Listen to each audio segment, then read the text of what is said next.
ओम शांति। अॼु जी मुरली तारीख़ आहे 13/10/2021। अॼु मुरली में गीता महफ़िल में जल उठी क्षमा परवाननि जे लाइ। ओम शांति। अॼु मिठा मिठा शिव बाबा ब्रह्मा जे तन द्वारा चवनि था, मीठे मीठे बच्चे, ॾिसो असां महिमा ई कंदा आहियूं पंहिंजे बाप जी। अहम आत्मा ज़रूर पंहिंजे फादर जो शो कंदी आहे न। सन शोज़ फादर आहे त अहम आत्मा तव्हां बि चईंदव असां आत्मा आहियूं। असां सभिनि जो फादर उहो हिकु परमात्मा आहे जो सभिनि जो पिता आहे।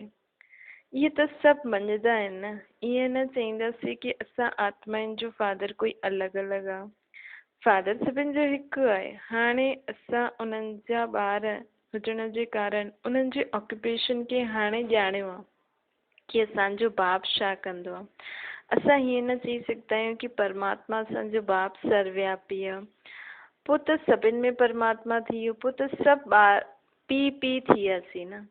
फादर खे यादि करे ॿार ख़ुशि थींदा आहिनि, छो जो कुझु फादर वटि हूंदो आहे उहो ॿारनि खे वरिसे में मिलंदो आहे। असां हुन परमात्मा जा वारिस आहियूं। उन्हनि वटि छा आहे? उन्हनि वटि उहो आहे ज्ञान जो सागर, सुख जो सागर, प्रेम जो सागर, आनंद जो सागर। असांखे मालूम आहे, तॾहिं असां उन्हनि जी महिमा कंदा आहियूं कि असांजो पीउ ज्ञान, गुण, शक्तियूं, पवित्रता, शांति जो सागर आहे, सुख जो सागर आहे। ॿिया कोई ॼाणंदा ई न आहिनि। कर अगरि कोई चईंदो बि आहे, लेकिन उहो उन्हनि खे थोरी पतो आहे कि परमात्मा असांजो पीउ, ये जेकी महिमा आहे उहो कीअं आहे।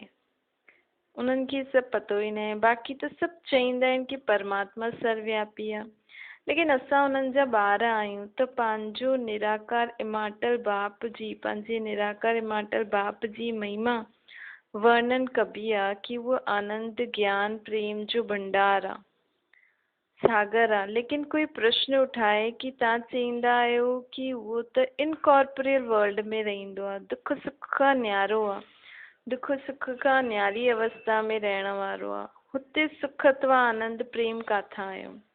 त असांजो पीउ हिन जो सागर कीअं थियो जॾहिं उन्हनि खे त उहो त सुख दुख खां न्यारो आहे।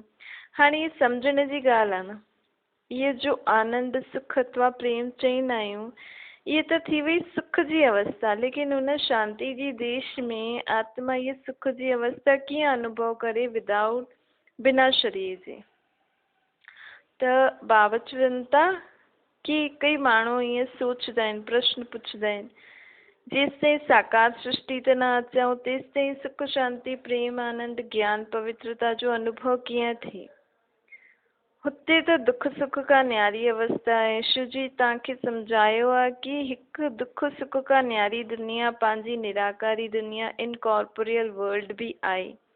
ॿी आहे सुख जी स्वर्ग जी दुनिया, जिते सुख आनंद रहंदो आहे न, हुनखे स्वर्ग चइबो आहे। टी इहा दुनिया आहे, हिनखे आयरनेजेड दुख जी दुनिया चईंदा आहियूं। हाणे हिन आयरनेजेड वर्ल्ड खे परम पिता परमात्मा जो सुख जो सागर आहे, उहो अची करे हिनखे बदलाईंदो आहे, आनंद, सुख, प्रेम जो भंडार ठाहींदो आहे। अहिड़ी दुनिया परमात्मा ठाहींदो आहे। इहे जेकी महिमा असां ॻायूं था, ये कहिड़े हिसाब सां था कयूं? छो परमात्मा मथे त हिननि सभिनि खां न्यारो आहे, लेकिन हेठि अची करे पर ब्रह्मा जे तन में अची करे असांजे लाइ अहिड़ी दुनिया ठाहींदो आहे। बाबा चए थो कि मां दुनिया अहिड़ी ठाहींदो आहे, इन करे मूंखे हिन जो सागर चईंदा आहिनि। हुते सुख ई सुख, प्रेम ई प्रेम हूंदो। हुते जानवर बि हिक ॿिए सां प्रेम कंदा। शेर, गाय आदि सभु इकट्ठा जल पीअंदा आहिनि। इहे ॻाल्हि आहे, बाक़ी हुते शेर आदि हूंदो न। अर्थात सभु कुझु सभु मिली जुली करे रहंदा आहिनि। त परमात्मा अची करे जो पंहिंजी राजधानी स्थापन कंदो आहे, हुनमें सुख, आनंद, शांति, पवित्रता हूंदी आहे। बाक़ी इनकॉर्पोरियल वर्ल्ड में त सुख आनंद जी ॻाल्हि न आहे, प्रेम जी ॻाल्हि ई न आहे। उहो त आहे ई इनकॉर्पोरियल वर्ल्ड, अर्थात आत्माउनि जो निवास स्थान। उहो आहे सभिनि जी रिटायर्ड लाइफ अथवा निर्वाण अवस्था। जॾहिं आत्मा निर्वाण अवस्था खे प्राप्त कंदी आहे, रिटायर थी वेंदी आहे हिन पार्ट खां थोरे समय जे लाइ, तॾहिं हुते मथे वञी रेस्ट कंदी आहे, जिते सुख दुख जी कोई फीलिंग न रहंदी आहे। उहो दुख सुख जो पार्ट त हिन कॉर्पोरियल वर्ल्ड में हलंदो आहे, पहिरियों सुख जो पार्ट पोइ दुख जो पार्ट। हिन ही सृष्टि ते स्वर्ग हुयो त इटर्नल आत्मिक लव हुयो सभिनि जो, अर्थात आंतरिक आत्मिक लव, आंतरिक प्रेम अर्थात आत्मिक प्यार। छो जी दुख ब्लड कनेक्शन में दुख थींदो आहे, लेकिन आत्मा आत्मा भाई भाई जे संबंध में अगरि असां पंहिंजो जीवन जीयूं, असां आत्मा जो पाठ था वॼायूं त हुन में आत्मिक लव थींदो आहे। सन्यासिन में भी ब्लड कनेक्शन न रहंदो आहे, इन करे उहो भी दुख जी ॻाल्हियुनि खां परे आहिनि। उहो त चईंदा आहिनि असां सतचित आनंद स्वरूप आहे, छो जो ब्लड कनेक्शन खे त्यागियो आहे न। हाणे उन्हनि खे पतो कोन अथनि कि असली सुख असली सतचित आनंद स्वरूप जी स्थिति छा थींदी आहे, परंतु उहो घर बार छॾे करे ब्लड कनेक्शन खे त्यागे करे जो सुख मिलंदो अथनि उन्हनि खे सुख सम्झंदा आहिनि, परंतु इन खां बि ऊंचो सुख असांखे मिलंदो आहे स्वर्ग में। वैसे त तव्हांजो बि हिते ब्लड कनेक्शन न आहे, हिते असां आत्मिक लव सां रहंदा आहिनि, जो परमात्मा असांखे सिखलाईंदो आहे। बाप चवनि था यू आर माई बिलीविड सन, तव्हां मुंहिंजा ॾाढा प्रिय ॿार आहियो। असांजो आनंद प्रेम सुख तव्हांजो आहे, छो जी तव्हां उहा दुनिया छॾे करे मुंहिंजी गोद वरिती अथव न, त मूं वटि जेको बि सुख आनंद प्रेम ज्ञान पवित्रता शक्तियूं आहिनि उहो तव्हांजो अथव। इहे बि तव्हां प्रैक्टिकल लाइफ में अची करे गोद में वेठा आहियो न, हीअं न जीअं उहो गुरु जी गोद वठंदा आहिनि पोइ घर वेंदा आहिनि, न उन्हनि जो बिलीविड सन आहिनि, उहो बिलीविड सन आहिनि, उन्हनि जी उहा प्रजा थी वई। बाक़ी जो सन्यास करे उन्हनि जी गोद वठंदा आहिनि उहो बिलीविड सन ठहींदा आहिनि, छो जी उहे गुरु जे पुठियां पोइ गद्दी ते वेहींदा आहिनि न। ॿार ऐं प्रजा में राति ॾींहं जो अंतर थींदो आहे, उहो वारिस ठही वरसो वठंदा आहिनि। जीअं तव्हां उन्हनि खां ब्लड कनेक्शन तोड़े हिन निराकार व साकार जी गोद वरिती अथव न, त वारिस ठही वियो। हिन में बि पोइ जेतिरो ज्ञान वठंदव उहो आहे ब्लेस। हाणे वारिस त ठही वियो, लेकिन ब्लेस आशीर्वाद तव्हां जेतिरो ज्ञान वठंदव त आपे मिलंदी तव्हांखे आशीर्वाद। एजुकेशन खे ब्लेस चइबो आहे न, त जेतिरो उहो ज्ञान वठंदव ओतिरो उहो राजधानी में प्रजा में सुख वठंदा। उहो गॉडली एजुकेशन ब्लेस आहे, इहे गॉडली एजुकेशन ब्लेस आहे, जेकी सुप्रीम पीस, जंहिंसां असांखे सुप्रीम पीस एंड हैप्पीनेस मिलंदी। ऐं ॾे केरु थो सुप्रीम बाप टीचर सतगुरु, उहो अटल, इहे अटल अखंड सुख शांति में स्वराज्य आहे, गॉड फादर जी प्रॉपर्टी आहे तव्हां ॿारनि जे लाइ। पोइ जेतिरो जेतिरो ज्ञान उठाईंदव अर्थात ख़ुदि धारण करे हलंदव, जेतिरो जेतिरो आत्मिक स्थिति में रहंदव ओतिरो ओतिरो बाप जो वरसो मिलंदो, अर्थात ओतिरो ओतिरो अटल अखंड सुख शांति में स्वराज असांखे प्राप्त थींदो। जीअं तव्हां वटि जेतिरा जिज्ञासु ईंदा आहिनि उहो आहिनि तव्हांजा बिलीविड प्रजा। ॿार न आहिनि, छो जी ईंदा वेंदा आहिनि न, ॿार बि थी सघंदा आहिनि, छो जी प्रजा में कोई वारिस बि ठही वेंदो आहे। जॾहिं ज्ञान वठंदा आहिनि ॾिसंदा ॾिसंदा पोइ सोचंदा आहिनि हिते तथा सुख शांति आहे, त हुन दुनिया में त दुख आहे, त अची करे बाबा जी गोद वठंदा आहिनि। फौरन त कोई ॿार न ठहींदो आहे, पहिरियों ज्ञान ॿुधंदा आहिनि, सम्झंदा आहिनि, जॾहिं आत्मा खे अंदरि लॻंदो आहे कि हा इहा हिते असांखे सुठो लॻे थो, तॾहिं अची करे गोद वठंदा आहिनि। तव्हां बि पहिरियों ईंदा वेंदा हुयो न, पोइ ॿुधंदे ॿुधंदे हिते वेही रहियो, वारिस ठही वियो। सन्यासिन वटि बि ईअं हूंदो आहे, ॿुधंदे ॿुधंदे जॾहिं सम्झंदा आहिनि सन्यास में त सुख शांति आहे त सन्यास वठी वठंदा आहिनि। हिते बि जॾहिं टेस्ट ईंदी आहे त बिलीविड सन ठही वेंदा आहिनि, त जन्म जन्मांतर जे लाइ वरसो मिली वेंदो अथनि। उहो पोइ दैवी सीजरे में अची वेंदा आहिनि, जेका ॿार हिते ठहींदा आहिनि। प्रजा त साथ न रहंदी न, उहो त किथे किथे करम बंधन में हली वेंदी आहे। जीअं गीत में बि आहे न, महफ़िल में जल उठी क्षमा परवाननि जे लाइ, त परवाना बि क्षमा ते डांस कंदे कंदे मरी बि वेंदा आहिनि, कोई चकर लॻाए हली वेंदा आहिनि। इहे तन बि हिकु क्षमा आहे न, जंहिंमें ऑलमाइटी बाबा प्रवेश कंदा आहिनि। तव्हां परवाना ठही आया आहियो, ईंदा वेंदा आख़िर जॾहिं राज सम्झी वेंदा आहियो त बाबा वटि वेही रहंदा आहियो। ईंदा त हज़ारो लाखो आहिनि, तव्हांजे द्वारा बि ॿुधंदा रहंदा आहिनि। उहो त जेतिरो ॿुधंदा ओतिरो पीस ऐं ब्लेस जो वरदान वठंदा रहंदा। छो जी इमार्टल फादर जी शिक्षायूं आहिनि न, त इहे कॾहिं बि विनाश न थींदी आहे। इनखे चइबो अविनाशी ज्ञान धन। इन जो विनाश न थींदो आहे। त जो थोरो बहुत बि ॿुधो जंहिं उहो प्रजा में अची वेंदा। हुते त प्रजा बि ॾाढी ॾाढी सुखी हूंदी आहे। इटर्नल ब्लेस आहिनि, छो जी हुते सभु सोल कॉन्शियस रहंदा आहिनि। हिते बॉडी कॉन्शियस थी वेंदा आहिनि, हिन करे दुख ई आहे। हुते त आहे ई स्वर्ग, हुते दुख जो नाम निशान आहे न। जानवरनि खे बि ॾाढो सुख शांती मिलंदो आहे, त प्रजा खे बि केतिरो प्रेम सुख हूंदो न। इहे त ज़रूरु आहे। सभु त वारिस न ठहींदा। हिते त 108 पक्का सन्यासी विजयमाला जा दाना ठहींदा। उहो बि हाणे ठहिया न आहिनि, ठहनि था। साथ साथ प्रजा बि थी ठहे। उहो बि ॿाहिरि रही करे ॿुधंदी रहंदी आहे। घर वेठे बाबा खे यादि कंदा आहिनि। यादि करे करे कोई अंदरि अची वेंदो आहे त प्रजा में बि अची वेंदो आहे, त प्रजा खां बि पोइ वारिस ठही वेंदो आहे। उहो जॾहिं कर्म बंधन जो हिसाबु किताबु आहे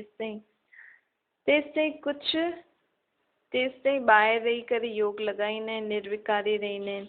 त घर में बि रही जो निर्विकारी रहंदा आहिनि त घर में बि झगड़ो ज़रूरु थींदो आहे। छो जी कामेशु क्रोधेशु कामा शत्रु आहे, त हुन ते जीत पाईंदा आहिनि। विख ॾियणु बंदि कंदा आहिनि त घरनि में झगड़ा थी वेंदा आहिनि। बाप चवंदा आहिनि ॿार मौत त साम्हूं बीठो आहे, सॼी दुनिया जो विनाश थियणो आहे। जीअं ॿुढनि खे चवंदा आहिनि न हाणे मौत साम्हूं बीठो अथव त भॻवान खे यादि करो। बाप बि चवंदो आहे हाणे त सभिनि आत्माउनि खे शरीर छॾण जो समय आहे, सभिनि जी मौत जो समय थो हले। बाप चवंदा आहिनि ॿार निर्विकारी ठहो, परमात्मा खे यादि करो। जीअं तीर्थनि ते वेंदा आहियूं त काम क्रोध सभु बंदि कंदा आहियूं न, रास्ते में काम चेष्टा थोरी कंदासीं। उहो त सॼो रास्तो अमरनाथ जी जय जय कंदा वेंदा आहिनि, लौटंदा आहिनि, पोइ विकारनि में गोता खाईंदा रहंदा आहिनि। तव्हांखे त हिन दुनिया में लौटणो ई न आहे। बाबा खे यादि कंदे कंदे निराकार आत्मा ठही बाप वटि वञिणो आहे। काम क्रोध में अचिणो ई न आहे। पोइ स्वर्ग में अची वेंदासीं त काम क्रोध में ईंदासीं ई न।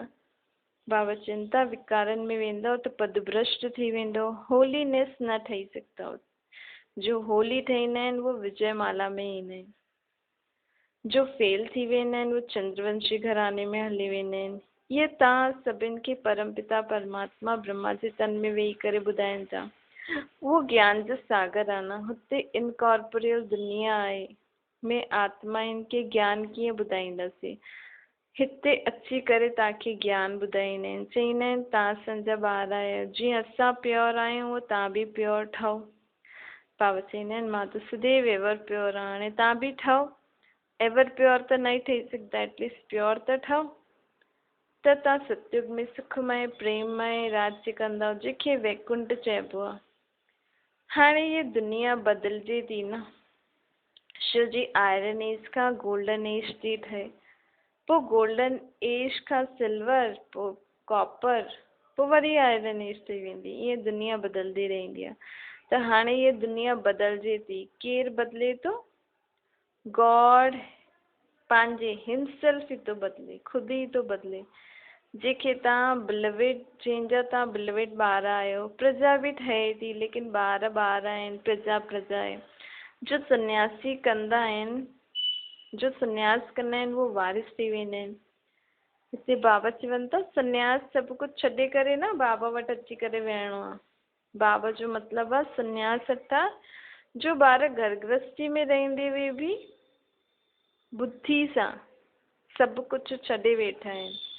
सभु कुझु बाबा खे ॾेई करे ट्रस्टी थी करे था रहनि। उन्हनि खे बि सन्यास चईंदासीं। त बाबा चवनि था सभु कुझु छॾे करे मूं वटि रहण ई सन्यास न आहे।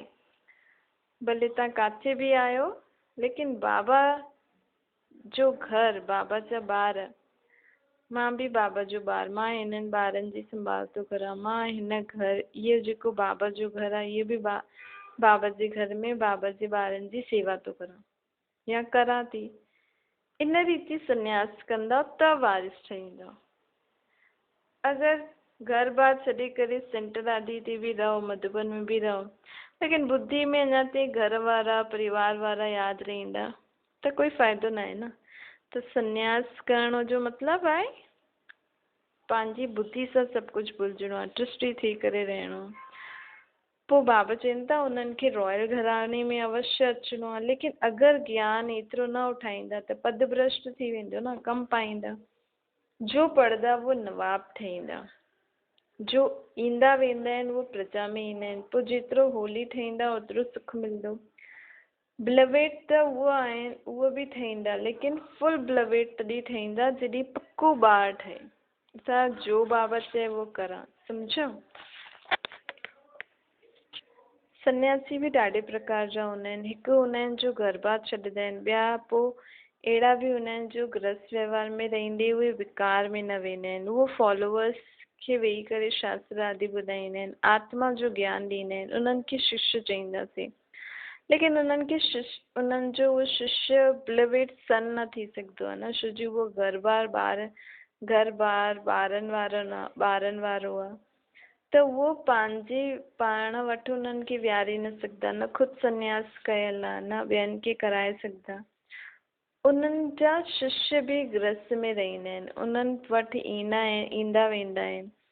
उहे सिर्फ़ु उन्हनि खे ज्ञान ॾींदा रहंदा आहिनि, अर्थात मंत्र ॾींदा रहंदा आहिनि। बसि हाणे उन्हनि खे वारिस त न चईंदासीं न, उन्हनि जी वृद्धि कीअं थींदी? त पोइ उन्हनि जी वृद्धि वारिस अर्थात जो पंहिंजी ख़ुदि जी प्रजा ठाहे पाण जहिड़ो। बसि ज्ञान ॾींदा आहिनि, ॾींदे शरीर छॾे छॾंदा। ॾिसो हिकु माला आहे 108 जी, ॿी पोइ हूंदी आहे उन खां वॾी 16,108 जी माला हूंदी आहे। उहो चंद्रवंशी घराने जी हूंदी आहे, रॉयल प्रिंसेस जी। 16,108 जेका हूंदा आहिनि वो रॉयल प्रिंसेस जी माला चंद्रवंशी घराने जी हूंदी आहे, ऐं 108 सूर्यवंशी घराने जी रॉयल प्रिंसेस जी। त हिते जो जेतिरो ज्ञान न उठाए सघंदा आहिनि, प्यूरिफाई न ठहींदा आहिनि, त सिजाए खाए करे चंद्रवंशी घराने जी माला ठही वेंदा आहिनि। प्रिंसेस त ॾाढा हूंदा, इहे राज बि तव्हां हाणे ॿुधियो अथव, ॼाणंदा आहियो। हुते इहे ज्ञान जी ॻाल्हि न रहंदी, इहे ज्ञान त सिर्फ़ु हाणे संगम ते मिले थो। जॾहिं दैवी धर्म जी स्थापना थी थिए त ॿुधायो जो पूरो कर्मेंद्रियनि खे न जीतदो आहे न, उहो चंद्रवंशी घराने में माला ठही वेंदो आहे। त जेतिरो वो सूर्यवंशी, त जेका जीतदा उहो सूर्यवंशी घराने में ईंदा। उन्हनि में भी त नंबरवार हूंदा आहिनि न, ज़रूरु। शरीर भी अवस्था अनुसार मिलंदो आहे। ॾिसो सभिनि खां तिखी ममा हुई, उन्हनि खे स्कॉलरशिप मिली, मॉनिटर ठही वई, उन्हनि खे सॼो ज्ञान कलश बाबा ॾेई छॾियईं। उहा असांजी भी माता आहे, ब्रह्मा बाबा चवनि था मुंहिंजी भी माता आहे, छो जी मां भी सॼो तन मन धन उन्हनि जे चरणनि में सुवाह करे छॾियो। लौकिक ॿारनि खे न ॾिनो, छो जी उहो ब्लड कनेक्शन वारा हुया। इहे त इटर्नल ॿार ठहींदा आहिनि न। जॾहिं संन्यास करे ईंदा आहियूं त हुननि ते जास्ती लव थींदो आहे, जेको आत्मिक लव वारा हूंदा आहिनि। उन्हनि जेका ठहींदा आहिनि आत्मा भाव ॿार ठहींदा आहिनि अची करे, जंहिंसां ब्लड कनेक्शन न हूंदो आहे उन्हनि सां जास्ती लव हूंदो आहे। इटर्नल लव सभिनि खां तिखो हूंदो आहे, अर्थात आत्मिक प्यार सभिनि खां तिखो हूंदो आहे। सन्यासी त अकेला घर बार छॾे वेंदा आहिनि। हिते त सभिनि खे अची करे स्वाहा थियणो आहे। परमात्मा ख़ुदि प्रैक्टिकल में एक्ट करे करे ॾेखारनि था न। ब्रह्मा बाबा भी त ख़ुदि थोड़ी ईअं थोड़ी कि ब्रह्मा बाबा में शिव बाबा आयो त ब्रह्मा बाबा सिर्फ़ु थोड़ी संन्यास वरितईं, पूरो परिवार खे बाबा स्वाहा कई न। जेका न मञिया उन्हनि खे मोकिले छॾियईं, कुझु बि न ॾिनई, ऐं जेका मञिया उन्हनि वो ज्ञान में हली विया। ॾिसो परमात्मा ख़ुदि प्रैक्टिकल में एक्ट करे ॾेखाई न। परमात्मा जी शक्ति हुई न ब्रह्मा बाबा खां सभु कुझु कराई। तव्हांखे कोई भी प्रश्न जो जवाब हिते मिली सघंदो आहे, उहो परमात्मा ख़ुदि भी अची करे ॿुधाए सघंदा आहिनि। उहो त जादूगर आहे न, हुननि खे जादूगरी जो पाठ मिलियो आहे। तव्हां त ॾाढा प्यारा ॿार आहियो, तव्हांखे बाप कॾहिं नाराज़ न करे सघंदो आहे। खफ़ा करनि त ॿार बि गुस्सा करणु सिखी वञनि। हिते त सभिनि जो आंतरिक लव हुजणो खपे। स्वर्ग में बि केतिरो प्रेम सां रहंदा आहियूं। हुते त सतो प्रधान रहंदा आहिनि। हिते त विज़िटर्स आदि ईंदा आहिनि, हुननि जी बि ॾाढी सेवा कंदा आहिनि। कहाणी आहे न छो जी हुननि ते बि पीस ऐं हैप्पीनेस जी वर्षा थींदी आहे न। उहो बिलवेड प्रजा ठहिण वारा आहिनि। माउ बाप ॿार सभु हुननि जी सर्विस में लॻी वेंदा आहिनि। भल देवी देवता ठहनि था, लेकिन हिते उहो पद जो अहंकार न हुजणो खपे। भल हिते असां देवी देवता पद जी प्राप्ति जे लाइ पुरुषार्थ करूं था, लेकिन अहंकार न हुजणो खपे। कोई बि अचे हिते पाण खे देवी देवता न सम्झणो आहे। हिते पाण खे सेवादारी सम्झी करे कोई बि अचे सभिनि जी सर्विस करणी आहे। सभु ओबीडियंट सर्वेंट ठही सर्विस में हाज़िर थी वञनि। गॉड बि त ओबीडियंट सर्वेंट ठही पंहिंजे बिलवेज सन ऐं प्रजा जी सर्विस करनि था न। उन्हनि जी ॿारनि जे मथां ब्लिस रहंदी आहे। अच्छा, मिठी मिठी सिकी लॾे नूरे रतन कल्प कल्प जा बिछड़िया उहे ॿार जो वरी खां अची करे मिलिया आहिनि। अहिड़े ॿारनि प्रति माता पिता जो दिलि वजान सिकव प्रेम सां यादि प्यार ऐं गुड मॉर्निंग रूहानी बाप जी। असां सभिनि रूहानी ॿारनि खे नमस्ते। असांजी बि रूहानी माता पिता बाप दादा खे यादि प्यार गुड मॉर्निंग और नमस्ते वरदाना। संगठन में सहयोग जी शक्ति द्वारा विजयी थियण वारा सर्व जा शुभ चिंतक ठहो। यदि संगठन में हर हिक ॿिए जा मददगार शुभ चिंतक ठही करे रहनि त सहयोग जी शक्ति जो घेराव ॾाढो कमाल करे सघंदो आहे। आपस में हिक ॿिए जा शुभ चिंतक सहयोगी ठही करे रहो त माया जी हिम्मत न आहे जो हिन घेराव जे अंदरि अची सघे। लेकिन संगठन में सहयोग जी शक्ति तॾहिं ईंदी जॾहिं इहे दृढ़ संकल्प कंदव कि चाहे केतिरी बि ॻाल्हियूं सहन करणियूं पवनि, लेकिन सामनो करे ॾेखारींदासीं ऐं विजय ठही करे ॾेखारींदासीं। स्लोगन आहे, कोई बि इच्छा सुठो ठहण न ॾींदी आहे। कोई बि इच्छा सुठो ठहण न ठहण ॾींदी आहे, इन करे इच्छा मात्र अविद्या ठहो। अच्छा, ओम शांति।